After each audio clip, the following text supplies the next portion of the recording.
Hey everybody, I'm Rick Beato, and today's Everything Music. It's What Makes This Song Great, episode 24.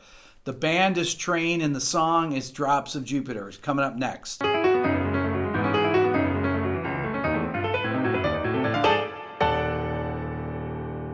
The song Drops of Jupiter was the title track of the record Drops of Jupiter, which came out in early 2001. I remember when I first heard the song on the radio. I was actually at a studio working, and I heard it in the background. I thought, oh, this must be the Black Crowes' new single. One of my buddies said, have you heard that new Train song? And I said, no, what song? He said, Drops of Jupiter. I said, wait a minute, that song?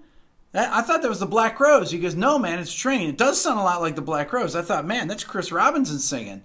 So anyways, I listened to the track, and then I find out that Brendan O'Brien was the producer. Well, Brendan O'Brien was an Atlanta-based producer. He's a great producer who also worked on the first two Black Crowes records and was a big part of their sound initially. One of the things that makes this song great is Brendan's production, along with a super strong vocal melody and an amazingly great string arrangement by the late Paul Buckmaster. Paul Buckmaster was the string arranger in a lot of the early Elton John records, and he, in my opinion, is the greatest string writer in rock music. Part of the thing with this track, with Drops of Jupiter, is it's a very, very sparse track, so the strings have so much room to do what they need to do.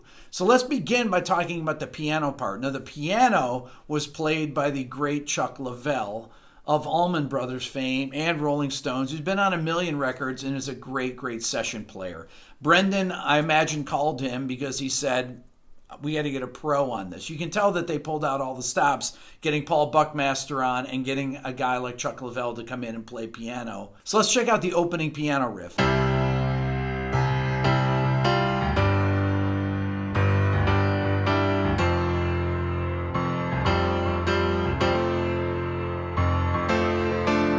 Okay, so the tune starts out on C major, and then adds C sus4 into it, and then to G5, and then G5 to G6 to F5, and then F sus2 to F major, and then F6 back to C. So it goes like this.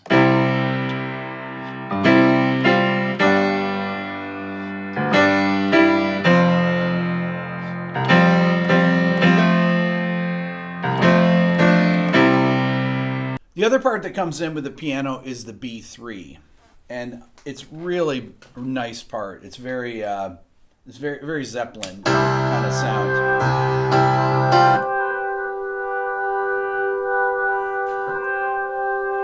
So the notes Brendan's using here in the beginning, he starts with G and C on the C chord, then he goes on the G chord, he's playing G, B, and then when it goes to F, he goes back up to G and C, so it's F sus2, and then he resolves it down to F and C on the F chord, and then he's back to the G and C. So he's using fifth root, then root third, then ninth, fifth, and then root fifth. Using all these really basics. You got the fifth involved or the root involved on all the voicings there in the intro. The vocal comes in on the note E, which is the third of the C major chord, and it's really great sounding. You guys all know it. Now that she's back in the atmosphere with drops of Jupiter in her head. Kind of models the piano part. It starts on the third, da da da da da da da da, and it goes down to the fifth of the G major chord, da da da da, to the sixth of the G, da da da da da da, which is really just part of a C major pentatonic scale. Let's check out the vocal by itself because it's really incredibly well sung and it sounds great. Now that she's back in the atmosphere with drops of Jupiter in her head. This is definitely done on tape. Brendan didn't start using tape until way after that, even though this is done around 2001. People were just making the transition into Pro Tools, but this vocal is amazingly good sounding. I mean, he's a great singer. Patrick's a great, great singer. So obviously needs no help. There's no auto-tune needed for this. And moving on to the second phrase. She acts like summer and walks like rain. Reminds me that there's time to change it. All those little inflections, those little phrase endings. He knows how to end a phrase. That's really, it's easy to begin a phrase, but ending them is what makes melodies really great, okay? And you can hear that organ sticking out there. I mean, that's a real main part of it. There's only three things happening here. It's only the organ, the piano, and the voice, right? We don't have the drums coming until later. Since the return of a stay on the moon. He's singing, he's going down to the sus2 on that C major chord, which really makes it sound melancholy. It's a great, great melody choice. Listen again. Since the return of a stay on the moon, she listens like spring and she talks like June. And once again, da, da, da, da, da, that little extra, those little phrase endings are what make it happen.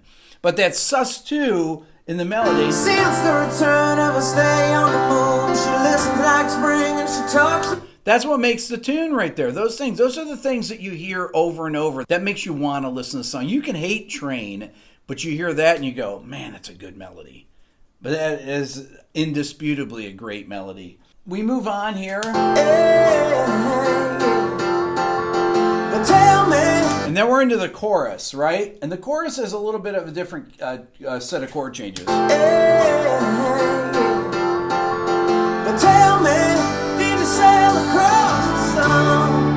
Did you make it to the Milky Way to see the lights all fade? So the G major chord in the chorus, which is the 5 chord, moves to the D major chord, which is 5 of 5, which then resolves to the 4 chord, which is really cool, and then to the 1 chord, and then, okay, 5 of 5, and then we have the second time around, we have D minor 7, okay, F major, which is the 4 chord, up there, and then it goes to the little tag part. When the chorus hits, we have the introduction of the acoustic guitars and then the first entrance of the strings. Let's talk about the acoustics first. It's stereo acoustics, comes in on G.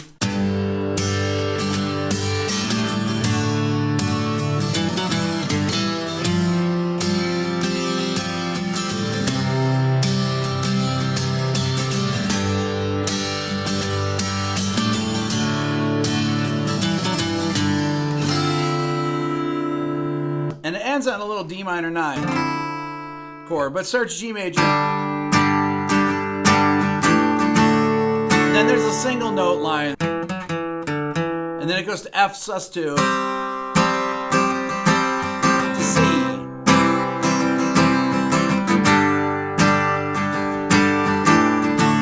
Then the riff. And then that D minor 9 chord at the very end of the chorus. Let's talk about the string introduction next. I actually have the whole string arrangement transcribed, but let me play it for you, what happens in the first chorus here.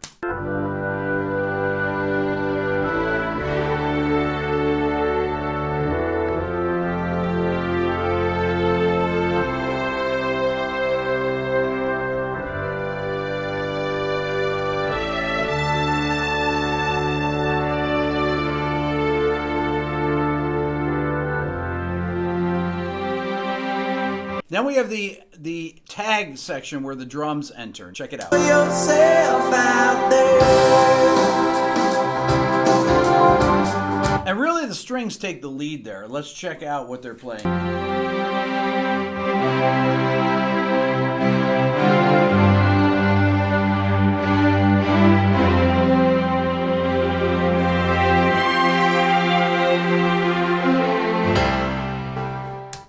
That's a killer string line. Just a little aside here. In 2001, I was making a record at Southern Tracks. It was probably the summertime of 2001. I had a month locked out in the studio on a record I was producing, and the song was huge on the radio, and the singer for the band, for Train, Patrick, came in to redo their MP3, or their MP3 player, whatever, mini disc I think it was, because they were using backing tracks to play this song, obviously because I had this big string orchestra part in it.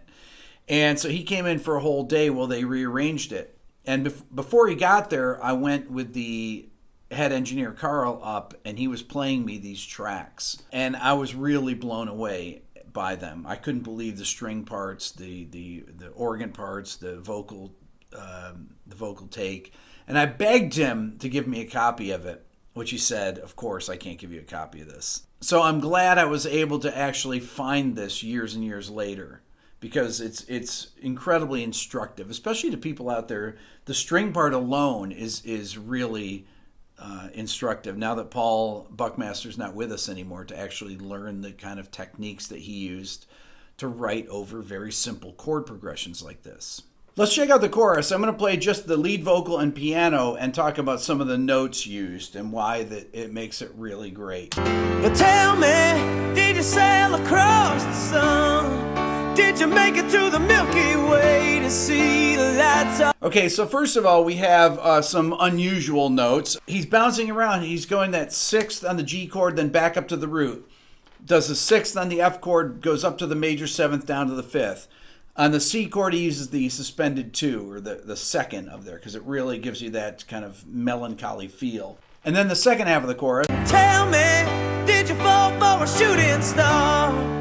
One without a permanent scar, and did you miss me while you were looking for yourself out there? So on that self out, so we have that sharp 4 on the F chord, out there, and then it goes back up to the root. It's using it almost like dominant, as if the F chord, self up there, like it's a 5, like there's a 5 chord there, but it adds that tension on the F major chord. Let's talk about the drums. This is a really killer drum sound. I'll play the drums by themselves.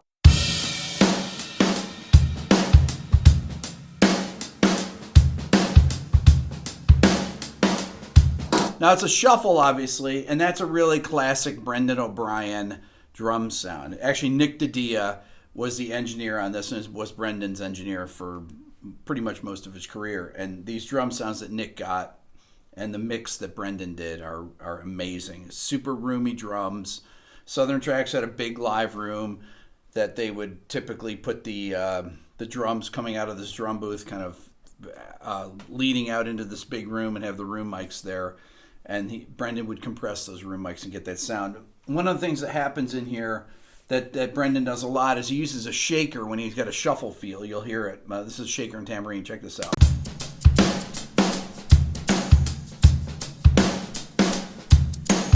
That shaker really helps the groove a lot. It gives it a swing. Every time I hear a Brendan track that's a shuffle, he'll use the shaker like that. I think it's kind of one of the things that he feels reinforces the groove. I think it does as well. The drums are really powerful for this, that roomy sound, because there's so little in the mix, really, that, you've got these acoustic guitars and things, but it's a really open sounding mix, and you can have this really big drum sound with it.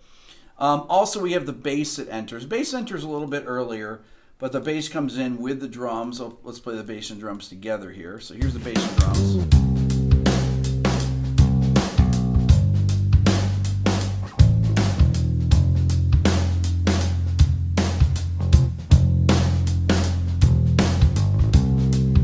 Let me play you the bass by itself in the chorus.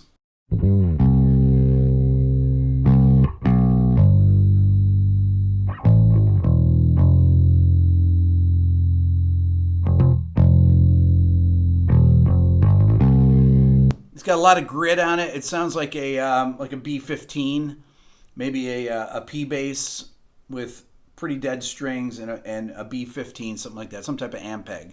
It's got a lot of dirt on the sound. It's a great, great sound. Very compressed. The second verse begins like the first. Now she's back in the atmosphere. I pray that she might. There's one difference.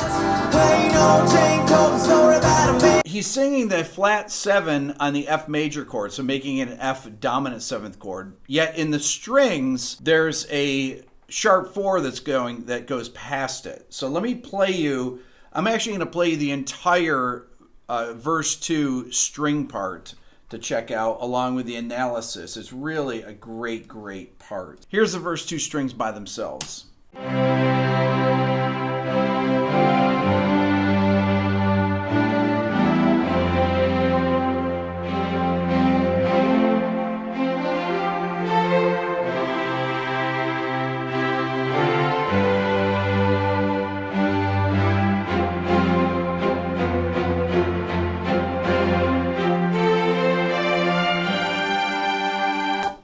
And then we're to the chorus here. Chorus number 2 is similar to the first, except we have the addition of the electric guitars now, which plays a really cool picking part.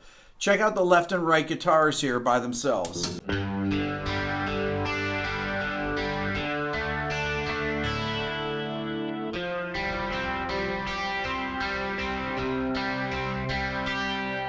Let me play along with the track.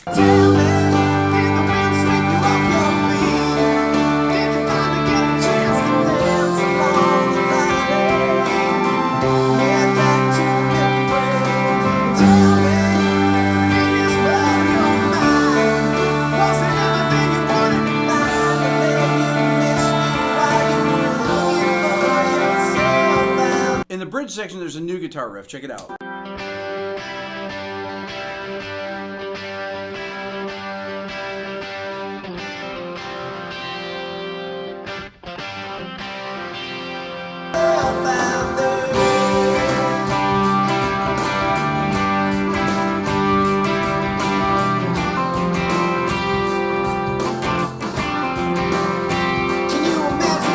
Halfway through that section, the strings come in with the guitars, and they really work well together. Check this out.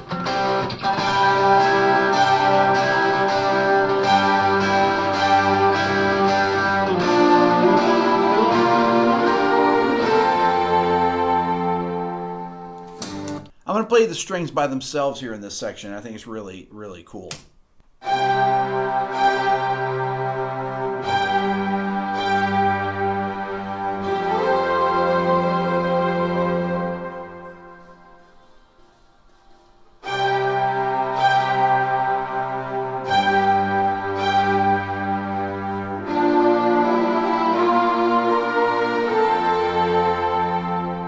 The very last time around, there's a climbing run that happens right here. Goes right along with the strings. It's in 6, except for one of the choruses. Right here. That's the only one that's different.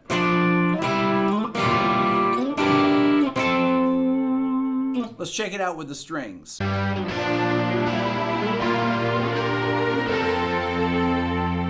And he goes to that flat 7 again on there, on the F chord. After the bridge, we have the breakdown chorus. Tell me, did the wind sweep you off your feet? Really great string part with it. Just climbing. Then drums are back in for the out chorus here. Does a double chorus. And strings are just soaring above it. And then, right here. And then we're to the na-na part, which is really the out chorus. So that goes around a number of times, and the very last time around is my favorite part of the tune, where the strings do this moving line. Check it out. Right here.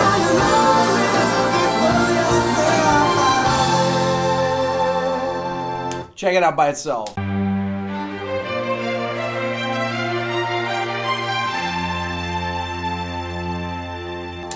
Put it with the guitars.